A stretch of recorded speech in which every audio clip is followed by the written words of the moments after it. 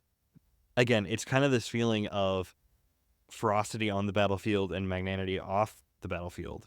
Ferocity on the battlefield and magnanimity off the battlefield because it's like it's that idea of like war is terrible, but when it's required, like I will be terrible and I will fight my hardest and go down swinging and have nothing to lose. And I don't know. I really love that scene because you really get this sense of awe, but also just like how terrifying it would be to face the charge of the Rohirrim. Like even as the orcs that are like bred for war and their sole purpose is to fight and kill. And I love that scene in the movie so much because the shots of the orcs' faces as they're just like, we're not prepared to fight an enemy that is like laughing as they're charging us. Like that's another scene in the movie that I think they just knocked out of the park because it's just so terrifying because you have an entire group of people that essentially have come to die and they are ready for it. It's so good. It's Yeah. so good. One of the best Man. scenes by I far. want to go watch that scene after we finish recording. I think also like it's interesting that I think the way that scene sort of plays in the story is that like the orcs are sort of seen as like sort of maybe the determined ones where like they're the ones who will throw themselves headlong into battle and stuff and like get themselves like severely injured. You think of like Aragorn fighting that one guy, right? He like pulls himself on the sword or whatever. Goth But like mode. yeah. It's like interesting that like right this is the first time you see like the good characters and their determination to stick it out to the end that they're here as well. I think is also maybe one of but that also is my favorite scene of the movies as well. Yeah, it's so. so good. Like at Helm's Deep, it's interesting because they're fighting out of desperation. They're fighting for their lives. They're fighting to live another day, essentially. Whereas at Pelennor Fields, they don't have that restriction. They don't care if they die or not. And I think that's why the orcs are scary at Helm's Deep, because the orcs are the ones that, you know, they have endless reserves and they're coming to fight and everything. But it's at the Battle of Pelennor Fields where the tables are turned, and it's just like the Rohirrim are like they're in the I mean I think the best word is it's a fell mood where they're like this sort of grim, dark feeling that wraps around to being like not joy, but like you get to that point where you realize, oh, this is it, and you just it like it gets so dark that you laugh, kind of, uh, and I don't know, it just comes across as it's just a really powerful scene. I also do have to say that like personally, I really love the people coming in to relieve a hopeless situation kind of trope.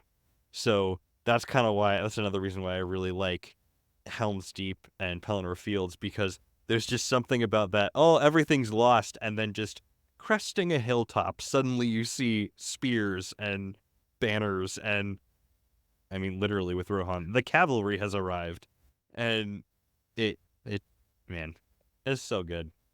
And then it helps when you have a bunch of zombie ghosts that come in from the other side too.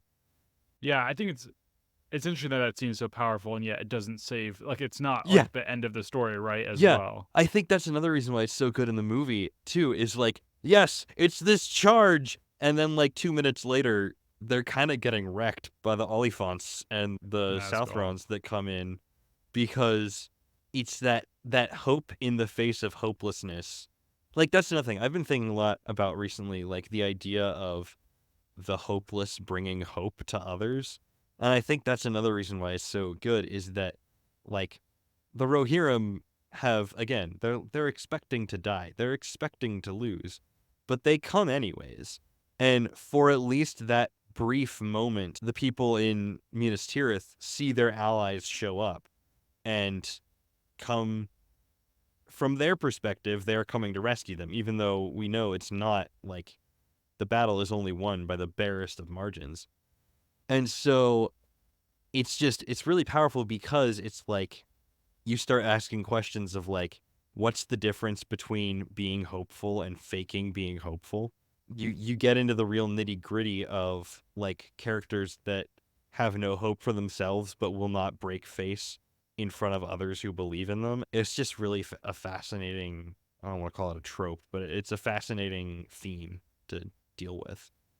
Yeah, Rohan was always, well, I mean, not just for like the fact they were courageous, but like they're always my favorite faction in the Lord of the Rings RTS game, the Battle for Middle Earth. I always loved like the charging with the horses, and you could like plow through enemies. Yeah. I mean, you also have to think about the fact that, like, that has gotta be, like, obviously, even in, like, human history, like, cavalry is so terrifying if you're just an infantry. I love the kind of the image of, like, the thundering hooves and, like, the sun glinting off armor and stuff. Because, and again, I think this is why I love the description of Theoden so much, because it is like an almost supernatural phenomenon of just this horde of people just charging towards you to break whatever line is being made against them. Yeah, it's just, I don't know, it's really good. It makes me think of the Sabaton song about the winged hussars. Like, you get just like these last stands and these, kind of heroic, sometimes futile rescues that it's just, I don't know. It's just, again, it's all very compelling. Yeah, for sure. Are there any other places we see courage in Lord of the Rings? I mean, there's lots of different types of courage and levels of courage. Sam in Kirthungol, I think it is, where he, again, I think there's a lot of, and because Tolkien plays with the supernatural a lot in the stories, and it's really fascinating, especially in the Lord of the Rings, where it's less clear cut than in this. Like in the Silmarillion, it's like, yes, over the sea is where the gods live, and they're kind of directly involved. Whereas in the Lord of the Rings, there's a lot of like mystique and like, was that a supernatural event or was that not kind of happening? And so you have Sam, determining not to give up and going and basically single-handedly, not even fighting anybody. I think he fights a few people in Kirthungol, but like his courage, because of his courage, like this rumor just spreads throughout the tower of like, no, it's a dwarf. No, it's a mighty elven prince who's come to kill us all. And it's just like, you have that, like, that's one specific example. But personally, I think Sam is the most courageous character in the story, specifically because he kind of falls into all of, like, well, literally at the beginning of the story, he falls into the story, and he just rises to the occasion. But at the end of the day, he's still, the same old Sam who, like, the real courage was inside him the whole time. His courage is kind of a direct challenge to the, like, great man courage of characters like Aragorn and those people, because, like, to a certain extent, they're expected to, go to the battlefield and fight these big wars and be the courageous, flashy warriors. But Sam's just a gardener. He was not trained for this. He's not designed for this, but he does it anyways. And I think that, again, I think that there is a very strong case to be made that Sam is the most courageous character by far. Yeah, especially if we define, like I said, if courage is doing what's right no matter the cost. Yeah. You think of like Sam as someone who, like, it always cost him the most, right? Of terms of like leaving his home, and he's always the one risking things. I think especially of like that scene, even though you're like, this isn't facing a great evil, where he's like chasing Frodo into the water, right? And Frodo's like, I'm Yeah. going alone, and he's like course you are. And he's doing it because, right, he gave his word to Gandalf that he'd be with Frodo. And therefore, like, yeah, it's like this idea of like, I'm going to do what's right no matter the cost. And like, hey, following Frodo is what's right. And so I'm going to do it. And yeah, I think that's like a great example. And also doing what's right without compromise. So like I think one of the greatest moments of that is like, I can't carry the ring, Mr. Frodo, but I can carry you. In that moment, he knows that technically the right thing to do is to get the ring to the chasm and throw it in. But he also knows that he can't take the ring because that would play into the ring's hand. And so he finds the solution of, well, then I'll just carry Frodo. And it's so good. But through it all, he keeps, like, I think courage and hope are very tied together. He is both the most courageous and the most hopeful. Again, a lot of my touch points for this are the movies because it's been a long time since I read the books, but Gotta read them again, man. I know. I keep forgetting my copy in Charlotte. But at the end of all things scene, where right after they've destroyed the ring, and literally, as far as they know, the world around them is collapsing. And they are going to be overwhelmed by lava at any moment. Sam is the one that still hopes that he'll see the shine. Because, like, Frodo's just like, I don't remember what that was like. Everything's terrible now. But Sam is the one that is keeping that hope alive and keeping that memory of good times and that there can be good times again.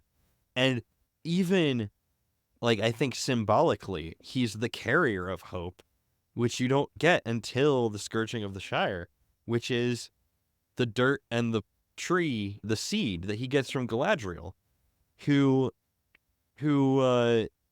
he brings it back to the Shire after the Scourging of the Shire. Even, like, the light of Elbereth that Frodo has, I think that is a really fascinating, like, you can almost see exactly when Frodo's hope dies and Sam is there to pick it up and carry it forward again, symbolized by the file.